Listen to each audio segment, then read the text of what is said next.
President Donald Trump said demonstrators this week protesting against Brett Kavanaugh's Supreme Court nomination at the Senate building office are paid professionals. Nice to hear him saying that, as members of the alternative community have been banging that drum for a long time now, but it's nice to see it coming out in public. And it's also nice to see that it's being labelled as being backed by the financier George Soros. Now, from all accounts, from what we know, Mr. Soros himself died in November of 2016. 17, I think, anyway. For once, my memory slips up. There's that many things to remember. But obviously he has a team still pulling those stunts, and it appears those people are not getting paid. It's quite a familiar theme now. CNN not getting paid, mercenaries not getting paid, generals not getting paid, governments not getting paid. It's all the same people. So Mr. Trump went on and said the very rude elevator screamers are paid professionals only looking to make senators look bad. And Trump wrote this in a tweet last Friday. Don't fall for it. Or also look at all of the professional-made identical signs, all paid for by Soros and others. And these are not signs made in the basement from love. #troublemakers. Yes, and I agree with that 100%. So if the original Mr. Soros is still alive, one hopes actions are taken, concrete actions, or his organisation is shut down altogether. We've had enough of people interfering in this country to last many lifetimes, never mind one. More than 6,600 children and adolescents have disappeared in Mexico over the past dozen years, they're saying. I think that's a drastic underestimate, as the country's rising drug violence spread to previously placid corners of the country, claiming victims even amongst the youngest citizens.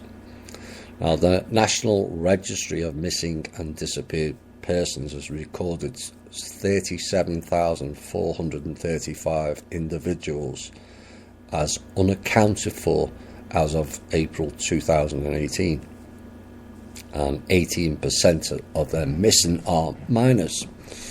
And this is according to local media reports last week.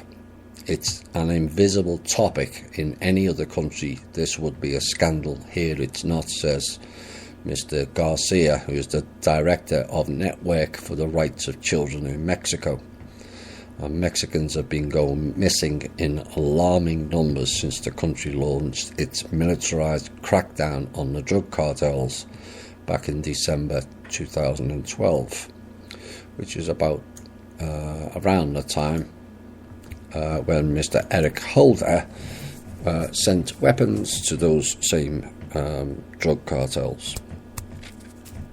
Oops. That is a drastic underestimate of those figures, and this is why the wall is being proposed. It's a massive ongoing problem that involves not only children in Mexico, but the whole of Central and South America, and also children being sent on the Muslim Brotherhood boats, along with mercenaries and guerrillas, designed to cause issues on American soil. That's why you're seeing some of the issues in Venezuela. But police are fighting back in Mexico, the ones that are not corrupt anyway, and are now investigating a couple that was arrested for transporting body parts in a pram, or stroller as they say in America, in connection with at least 10 murders. And at a hearing following his arrest, the man reportedly confessed to killing 20 women in the suburb of Mexico City. And investigators have found large portions of body parts in the couple's flat, and at another nearby property.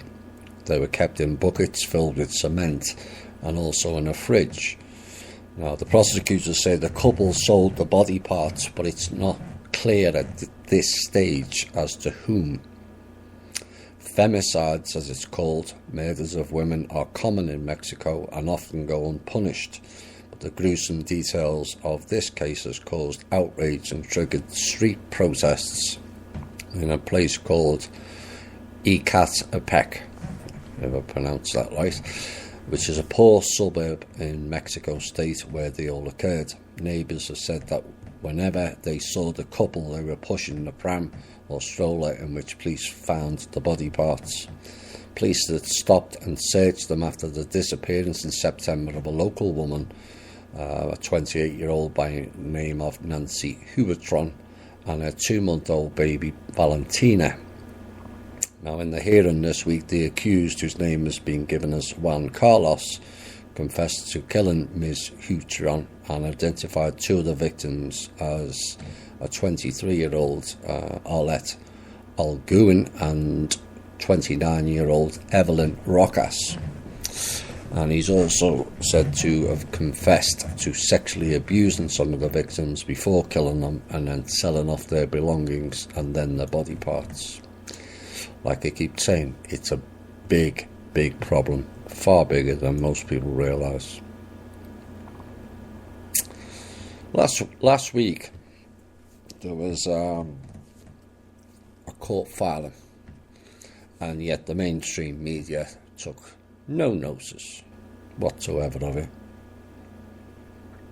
Probably because it didn't happen in their world, but it's happening in ours. And there was a federal court filing that exposes an $84 million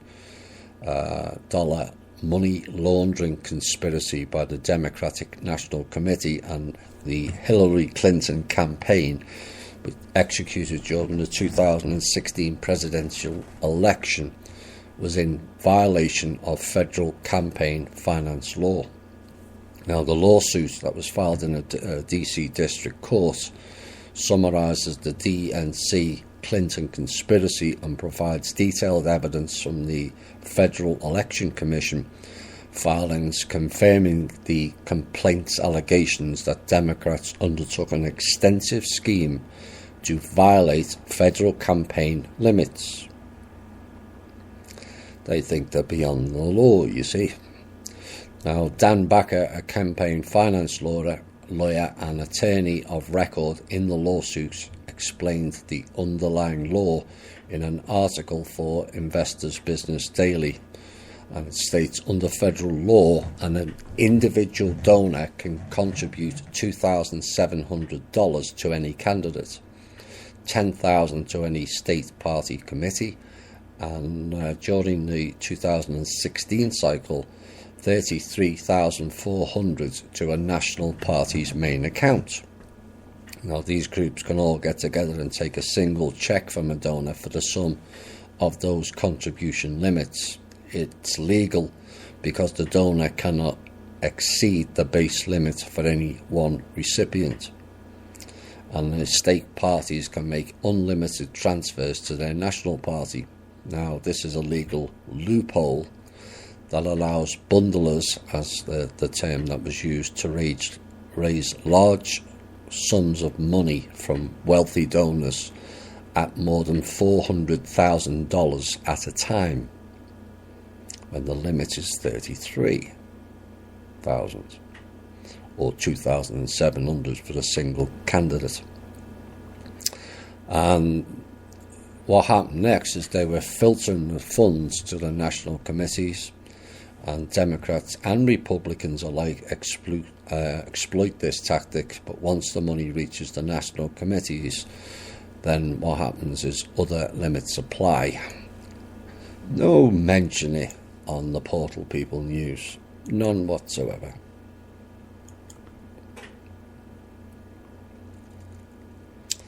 Now, according to a recent non-partisan poll this week, 3 out of 4 Americans support the president's plan of spending more federal money. It's not federal. I think our members realise that. On infrastructure.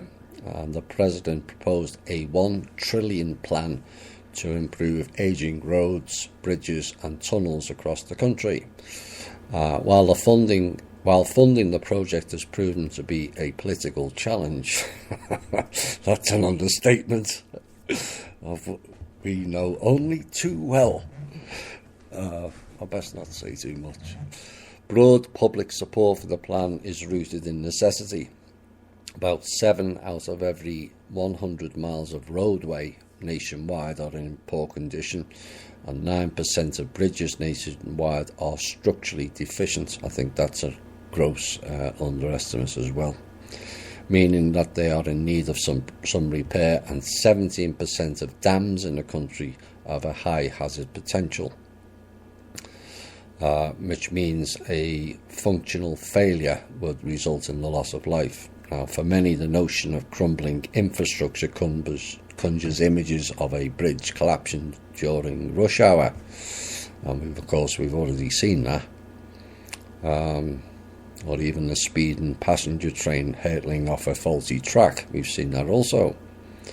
And while such tragedies occur on occasions, they are relatively rare and almost always some part of a false flag situation, but it doesn't mitigate the lack of spending on infrastructure in this country. Now, most people are affected by the aging infrastructure on a daily basis in a number of more subtle ways, including traffic congestion, public transportation delays and vehicle damage. Now, in a survey of all 50 states of who are the worst and who are the best, well, I'll just tell you who the best was, and it was Florida. Declared best for roads, bridges and dams, and the worst 5 were in reverse order: California, no surprise, Pennsylvania, West Virginia, Hawaii, and the worst was Rhode Island. One hopes that the government implement that plan fairly quickly. It has been funded, but delays are ongoing. Another study this week suggests Americans are struggling to save. I'm not surprised. And the median US household currently has about $11,700 put away between bank accounts and retirement savings. Like, that's going to go far. When when people do these figures, 11,700, I don't know the actual figure of millionaires, multi-millionaires or billionaires in this country, but it is higher than most countries, and it slightly sways the figures higher when it really is a lot lower when you take them out. And young people have much less, millennials in particular, defined as those born between 1981 and 1998, who hold only about $2,400 in median total savings. I'm not surprised with student loan debts and whatever else rubbish you have to pay out for learning nothing, but there you go. And that's not going to get you very far, considering that experts have said that you should have at least 3 to 6 months worth of living expenses in an emergency fund. Like how? And also, you got to love these experts, also be on your way to saving $1 million for your retirement. Oh my God. I told you we're in 2 different worlds, didn't I? These people, so-called experts, are beyond stupid. Now, to work towards shorter-term goals like an emergency fund or buying a home, and also make sure you'll be able to retire when you want to, according to them, the best thing you can do is to start saving early and take advantage of compound interest, in which any interest earned accrues interest on itself. The financial services company Fidelity, oh my God, recommends having the equivalent of your annual salary saved. That means if you earn $50,000 per year, by your 30th birthday, you should have $50,000 socked away.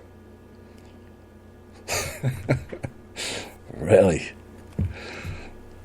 Someone by the age of 30 saddled with $60,000 to $150,000 of student debt. Someone by the age of 30 who's probably got married and has to pay exorbitant prices for rent or mortgages.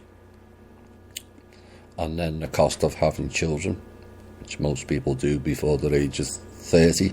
And yet somehow, magically, they are supposed to have $50,000 tucked away in the bank. These people are beyond delusional. It's just beyond all comprehension. So you got student loan debt, you've got attempting to get on the mortgage ladder, getting married, having children, which most people do before 30. And they expect you to save with that.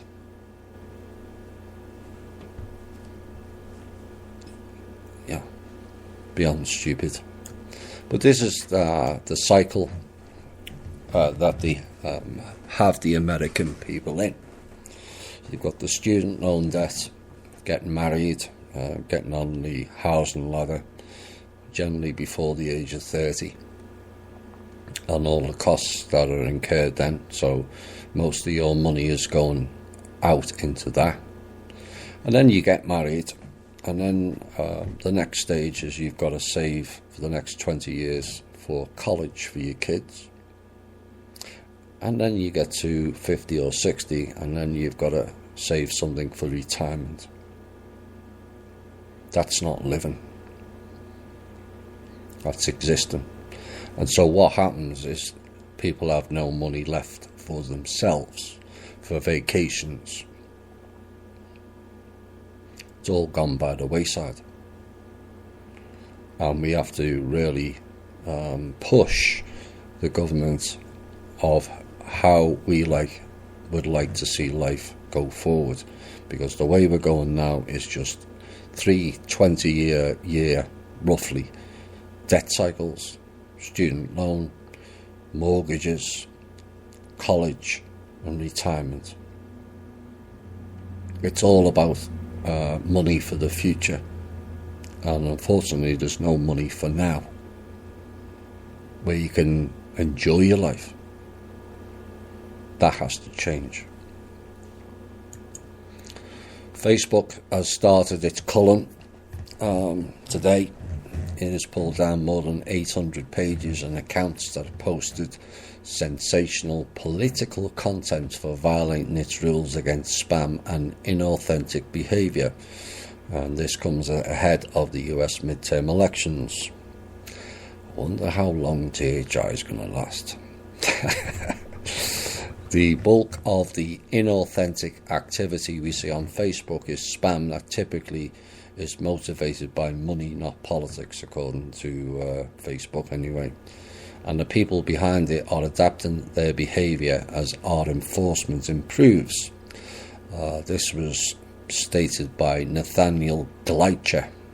Oh my, shall I mention it again? All very German, that, isn't it? Oh dear. Who is the head of Facebook's cyber security policy. Oh my. So the social media giant said that it has removed 559 pages and 251 accounts for running afoul of its rules. Now, some of the accounts included conservative news sites such as Right Wing News, which had more than 3.1 million followers, and left-wing groups such as Resistance and Reverb Press. And Facebook, which has more than 2 billion users worldwide, which is a lie because it's plummeted drastically, like all the portal people, mainstream media. But they have been under pressure by lawmakers to protect the integrity of elections. Since when have they been interested in protecting the integrity of elections? Oh my word. Suddenly now it's important to protect the integrity of elections when they've dabbled in the elections since year one. And not only in this country, but interfered in every other country's elections. Protecting the integrity of elections. The detained Chinese head of Interpol, Meng Hongwei, is being investigated for alleged bribe taking. I believe this guy's now dead. Privately. And Chinese authorities had announced Mr. Meng was first reported missing in late September after travelling from Interpol headquarters in France to China. His wife has revealed he sent her a text message with a knife emoji on the day he went missing. And he is the latest high-profile target to be ensnared in China's sweeping anti-corruption campaign. He's also a vice minister for public security in the country. Now, in its announcement of the investigation, China's Public Security Ministry said the probe was correct, wise, and shows the determination of President Xi's administration to continue its anti-corruption drive. And yes, he is doing that, and heavily. Interpol is the global policing agency that coordinates between police forces around the world, including searches for missing and wanted persons. And Interpol's General Secretariat oversees the day-to-day work of the 192 member organisations, with the role of the President largely ceremonial. But rumour has it that guy is no longer alive. And it may not be as it seems. That's all I'll say at the moment. Anthony Weiner, he has the fake marriage to Huma Abedin. She has other partners, as we all know. And he's been in prison and still is. But now we're told he's coming home early. The disgraced Democratic ex-congressman and former NYC mayoral hopeful had been completing only a 21-month prison sentence for sending sexual text messages to an underage girl. And apparently he may now be released for good behaviour. Really.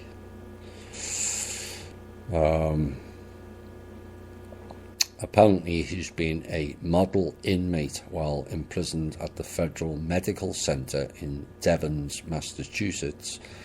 And the New York Post reported Monday, citing the Federal Bureau of Prisons, according to prison records, have now scheduled to have him released in May 2019, which is 3 months earlier than the initial date of August 2019. One hopes the real charges on Mr. Weiner are implemented before he gets anywhere near coming out. Enough's enough on that. They've had the video and the evidence for the last 2 years. You don't allow normal criminals to carry on in that manner, and you have all the evidence. It's time some people did their jobs.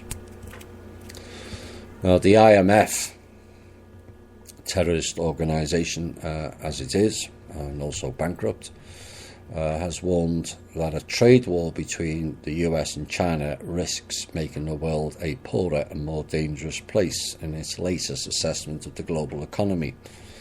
And the IMF has lowered its forecast for global growth this year and also next year. It stated that a full-blown trade war between the US and China would put a significant dent in the economic recovery.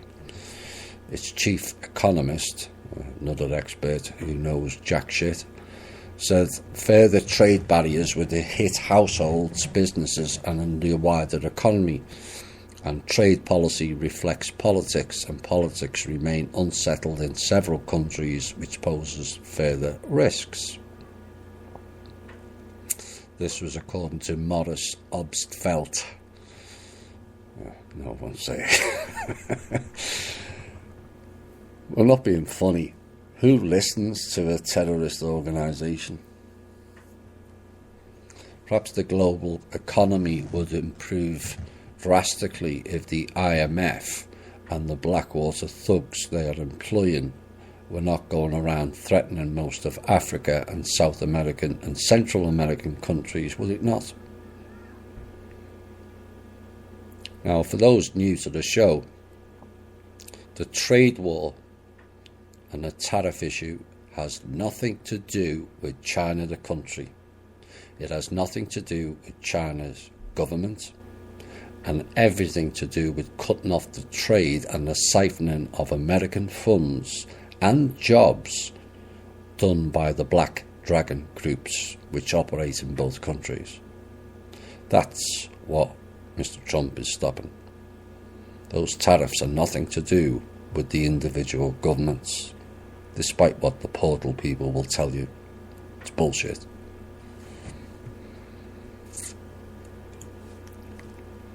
Former New York City Mayor Michael Bloomberg has re-registered as a Democrat now, just 27 days before the midterm elections. The billionaire posted news of his latest party affiliation on social media. No surprise, Mr. Bloomberg. 9/11 TikTok, saying that the Democratic Party needs to step up and act as a bulwark against those who threaten our Constitution. Which Constitution is that, Mr. Bloomberg? Because it's certainly not the people's one we're playing under, is it? Nikki Haley, America's UN representative. Abrupt and unexpected resignation this week from President Trump's administration, according to the portal people, secured her membership in a singular club, the rare former White House official who leaves Trump's orbit as a political force who could pose a potential threat to the president, according to them.